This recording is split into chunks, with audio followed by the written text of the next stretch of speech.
My name is Brittany, and I often reflect on how different my life might have been if my mom hadn't fallen ill. She passed away when I was just 6 years old, and everything changed after that. Our house was once filled with her laughter, and the walls were adorned with pictures of our happy family.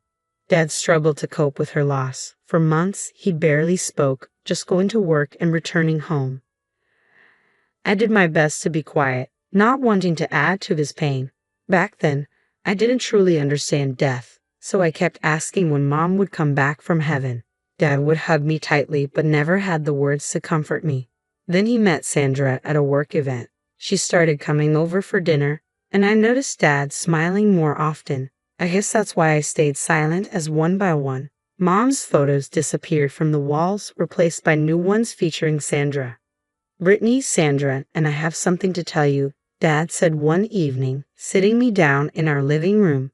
I nervously fidgeted with the hem of my dress as he continued, "We're getting married, and she's going to live with us and be your new mom.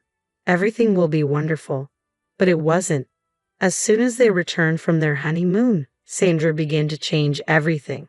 She rearranged the furniture, repainted the walls, and imposed what she called house rules.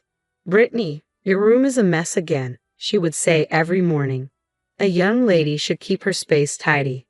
And please keep your voice down. I have a headache." I found myself constantly helping with chores, even though I was just a child. When I complained to Dad, he would say, "Listen to Sandra, honey. She knows what's best for you." One day, I overheard them arguing in their bedroom. I pressed my ear against the door, trying to catch snippets of their conversation. "She's just not adjusting well, John," Sandra was saying.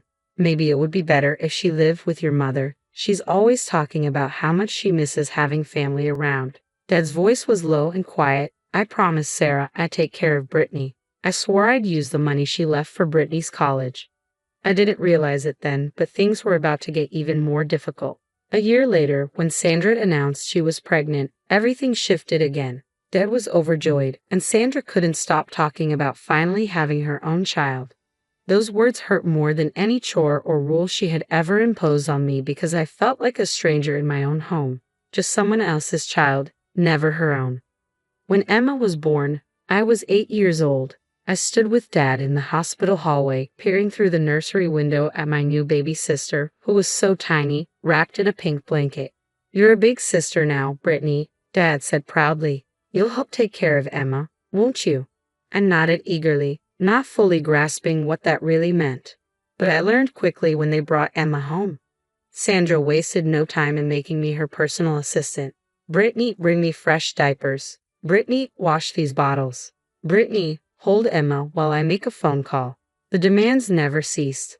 By the time I was 9, I could change diapers, prepare baby formula, and cook simple baby food, all while my friends were outside playing after school. "I want to go to Sarah's birthday party," I pleaded one Saturday. "Emma needs you here," Sandra said firmly. "She's teething and fussy. Besides, someone has to clean up the mess she made in the playroom." As Emma grew, so did my responsibilities. I was always on guard, ensuring she didn't fall while learning to walk or put something dangerous in her mouth. Meanwhile, Emma was showered with attention and gifts. Every tantrum earned her a new toy or treat. When she turned 4, Emma realized she could use her newfound power against me. One time, she deliberately spilled her juice all over her new dress and then ran crying to Sandra. Brittany pushed me. I spent that weekend grounded in my room. Another time, she broke her expensive musical toy and blamed me. Brittany was playing with it when it broke, she claimed, even though I was doing homework at the time. I lost my allowance for a month to pay for a replacement. The worst incident was when she cut up her party dress with scissors and hid the scissors in my backpack.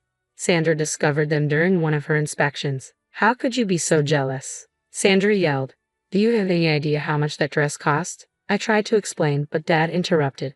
"Go to your room. We'll discuss your punishment later." Emma stood in the doorway, smirking as I walked past. She had learned early on that she could get away with anything while I would be blamed for everything.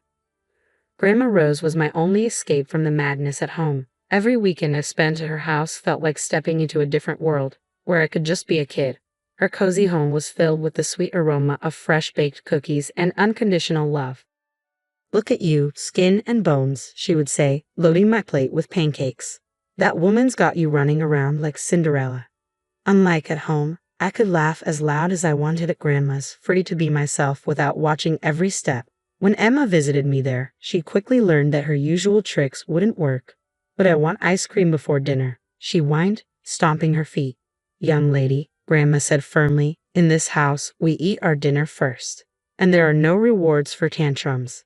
After that visit, Emma never came back again, claiming, Grandma's house is boring. What she really meant was that Grandma's house had rules that applied to everyone equally. Then came the day that changed everything. Grandma was visiting when she confronted Dad and Sandra. John, she said, her voice stern, that child is terribly spoiled. Sandra, you need to handle this better. You're raising a little tyrant. Sandra's face turned red. How dare you criticize my parenting? You have no right. Grandma shot back. I have every right when I see my granddaughters being treated so differently. That night, I heard more shouting from downstairs. Sandra was crying, insisting she wouldn't tolerate such disrespect. As usual, Dad took her side. The next day, Sandra announced that we would no longer be visiting Grandma Rose. But that's not fair, I protested. Life isn't fair, Sandra snapped, and if I catch you trying to contact her, you'll be grounded until college. College. That word became my lifeline over the next couple of years. I threw myself into studying, counting down the days until graduation. I had overheard Dad discussing the money Mom left for my education often enough that I knew it was my ticket out. When graduation day finally arrived, I was still in my cap and gown when Dad and Sandra sat me down for a serious talk about college. Dad started not meeting my eyes. We've decided to save that money for Emma's education instead. The world around me stopped. What? I exclaimed, stunned. Your sister has such bright prospects, Sandra added smoothly. And you? Well, you're more suited for practical work. Something inside me snapped. For the first time in my life, I screamed, that's my money. Mom left it for me. You promised her Dad. You're just a liar. You ungrateful girl, Dad shouted, his face turning crimson. After everything we've done for you, get out. Tomorrow, you can start your adult life somewhere else. I didn't wait for tomorrow. I dashed upstairs, grabbed some clothes and essentials, and took the hidden photo of Mom before walking out. My friend Jenny had always said I could stay with her family if things got bad, and now, things had gotten as bad as they could get. Life as a waitress wasn't what I had dreamed of after high school, but it paid the bills. Barely. I started working at the Silver Spoon, a bustling downtown restaurant, taking on double shifts whenever I could. By the end of each night, my feet ached and I smelled like a mix of French fries and burger grease. But at least I was free. Jenny's parents were incredible, letting me stay with them for those first few months. But I knew I couldn't impose on them forever. That's when I met Maria, another waitress who was looking for a roommate. The apartment is tiny, she warned, and the neighbors are loud, but it's cheap. She wasn't exaggerating. Our shared space could barely fit 2 beds and a couch, but it was ours and we didn't have to answer to anyone. We worked the same shifts, split grocery bills, and somehow made it work. Any plans for school? Maria would sometimes ask as we counted our tips after closing. I'd shake my head. Between rent, utilities, and food, I could barely save anything. College felt like a distant dream, lost the night I walked out of my old home.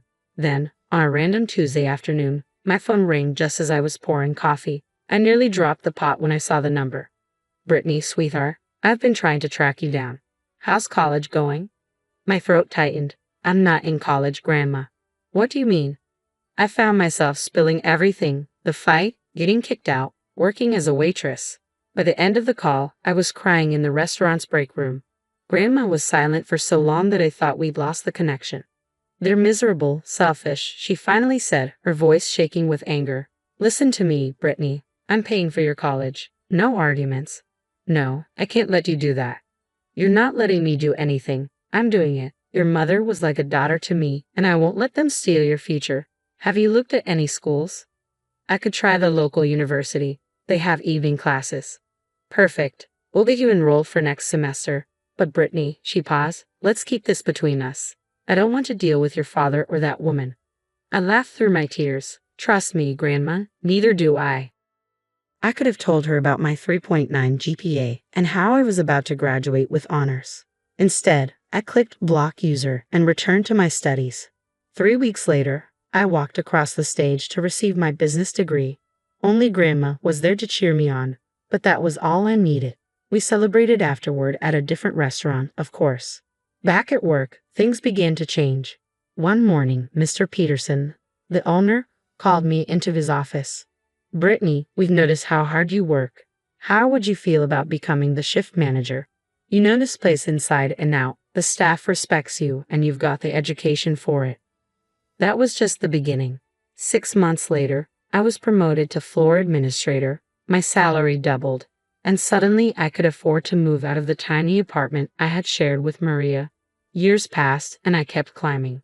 By the time I turned 30, I was running the entire operation. The Silver Spoon had transformed from a regular downtown restaurant into one of the city's top dining spots, and my name appeared in restaurant industry magazines. Yet my family still thought I was just a waitress.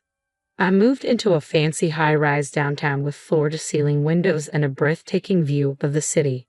Every morning, I would stand there with my coffee, watching the sunrise and reflecting on how far I had come from that scared teenager who had run away with nothing but a backpack. It was a quiet Monday morning when I received a Facebook message from Mrs. Roberts, our old neighbor.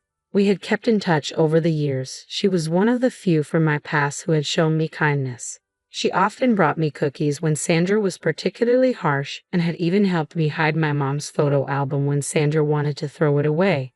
"Brittany, honey, I thought you should know Emma's graduating next week, and she's planning something nasty. She's made reservations at the Silver Spoon, knowing you work there.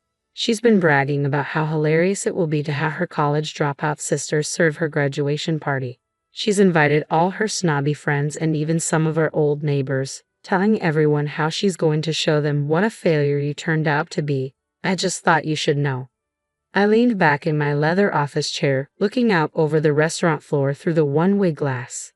The lunch rush was just beginning, and I watched my well-trained staff move efficiently between tables like a perfectly choreographed dance. A slow smile spread across my face as I opened our reservation system. Sure enough, there it was. Emma Wilson, party of 15, Saturday at 7:00 p.m. for her graduation celebration. She even added a note requesting the best table in the house. Price was no object. My fingers hovered over the keyboard. I could cancel it with one click, have Janet call with an excuse about a plumbing emergency or a double booking. But no, I had a better idea. I picked up my phone and called Grandma, who answered on the second ring. She was probably in her garden, tending to her prize roses, and always kept her phone close. "You'll never guess who's coming to dine at my restaurant," I said when she picked up. "Who?" "Emma, Dad, and Sandra. They're coming to celebrate her graduation, and apparently she specifically chose this place to humiliate her waitress sister. Mrs. Roberts just warned me about it." Grandma's voice turned sharp. "Cancel their reservation. You don't need that kind of negativity in your life, Brittany. Haven't they hurt you enough?" Actually, I thought to myself, this might be the perfect opportunity to show just how far I had come. I couldn't help but smile as I glanced at the framed Businesswoman of the Year award hanging on my wall. Inspiration struck. "How about this? Why don't you come to dinner that night? I'll reserve the best table in the house right behind the marble column by the waterfall wall. You'll have a perfect view of everything, but they won't see you." There was a moment of silence before Grandma burst into her signature laugh, the mischievous kind that always promised some mischief. "Oh, you devious girl, count me in. Should I wear my pearls for the occasion?" "Absolutely. I'll have Carlos whip up your favorite chocolate souffle. He's been perfecting that raspberry sauce you love." "I'll bring my camera," Grandma chuckled. "This is going to be better than those reality shows you used to watch." After we hung up, I called my assistant Janet. "Clear my schedule for next Saturday evening, and make sure the staff knows I'll be handling a special table myself." "Of course, Miss Wilson. Anything else?" "Yes," I said, running my fingers along the spine of my business management diploma hanging on the wall. "Make sure we have our finest champagne chilled and have Miguel prepare his special caviar appetizers. I have a feeling this night will be quite memorable."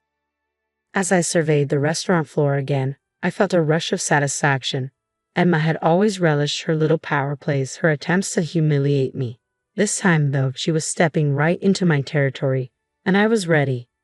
Saturday evening arrived, and the restaurant was alive with its usual weekend energy. I watched from my office as Emma's party arrived. She stepped in wearing a designer dress that likely cost more than most people's monthly rent, flanked by Sandra in her typical overdone makeup and Dad looking older than I remembered.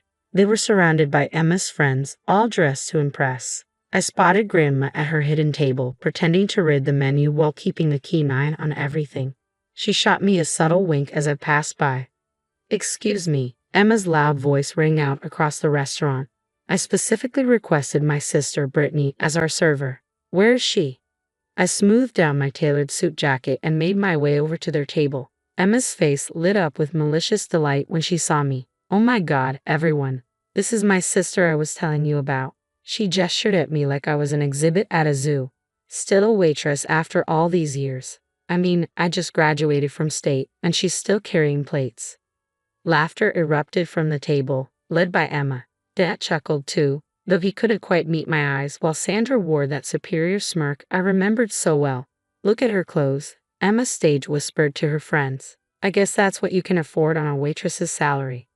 I stood there in my Armani suit, letting them laugh. The irony wasn't lost on me. "What can I get for you this evening?" I asked, keeping my tone professional. Emma pretended to study the menu. "Well, since you asked, I'll have the lobster thermometer." "Oh wait," she looked up with feigned concern. "Can you even afford to eat at a place like this? Do you know what lobster costs?" Forced laughter erupted from her friends, although some were starting to look uncomfortable. "And after dinner," Emma continued, her voice dripping with contempt, "I want you to personally wash our dishes. I'll even give you a nice tip. Maybe you can buy yourself some decent clothes for once." I could see Grandma gripping the edge of her table, her knuckles white. Some guests were whispering among themselves, clearly embarrassed by Emma's behavior. Sandra finally spoke, her tone icy. "Really, Brittany? You should be grateful Emma chose your establishment for her celebration. Though I must say, I'm surprised they hired someone like you at such a nice place." "Actually," I said, my smile unwavering, "I won't be taking your order or washing your dishes tonight." Emma's expression darkened. "What do you mean you won't? I want to speak to your manager right now. I'll have you fired." "That won't be necessary," I replied calmly. "The manager is already here." "Where are they?" Emma demanded, looking around. "You're looking at her," I said. The silence that fell over the table was palpable. Emma's mouth opened and closed like a fish out of water. Dad's face had gone completely white, and Sandra looked like she'd swallowed something sour. "Tiff, that's impossible," Emma finally sputtered. "You're lying." Actually, a familiar voice interjected. "She's not just the manager, she owns 30% of this restaurant now." Grandma emerged from her hidden table, her heels clicking on the marble floor. The look she shot Dad could have frozen hell over. "While you were busy spoiling one daughter and crushing the other, I put Brittany through college. She worked here as a waitress during the day and studied business management at night. Every single success she has, she earned herself." Emma leaped to her feet, her face flushed with rage. "That's not fair. You're lying. She's nothing but a waitress." "Actually," Grandma interjected coolly, "she's a successful businesswoman who owns part of one of the city's most prestigious restaurants, who bought her own luxury apartment while you're still living off Daddy's money." Dad finally found his voice. "Mom, I don't." "Don't you dare, John Wilson," Grandma snapped. "You let that woman turn you against your own daughter. You gave away Brittany's college money her mother left specifically for her. Well, guess what? I'm making things right. I changed my will. Everything I own goes to Brittany. Every penny." Sandra shot up from her chair. "You can't do that. Emma is your granddaughter too."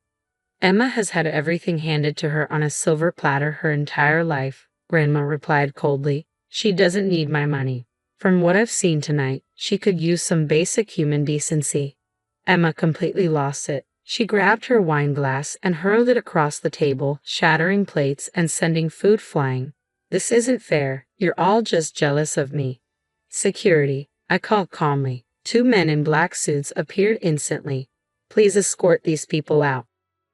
"You can't throw us out," Sandra screamed. "Do you know who we are?" "Yes, I do," I replied. "You're trespassers causing a disturbance in my restaurant. Leave now, or I'll call the police and press charges for the damage to my property." Emma lunged for another plate, but one of the security guards caught her arm. Dad stood there looking lost as they were led to the door. "Brittany," he called back weakly. "Please, can we talk?" I turned my back and walked away. Over the next few months, he tried everything: calls, emails, even showing up at the restaurant once. I had security turn him away. That was 5 years ago. The Silver Spoon is now the top-rated restaurant in the city, and I've opened 2 more locations. Grandma kept her word about the will. Thankfully, she's still going strong at 75, tending her garden and coming to the restaurant every Sunday for her chocolate souffle. Last week, I received another message from Emma, something about how she's changed and wants to make amends. I did what I always do with messages from that part of my life: hit delete and went back to work. Some chapters are better left closed.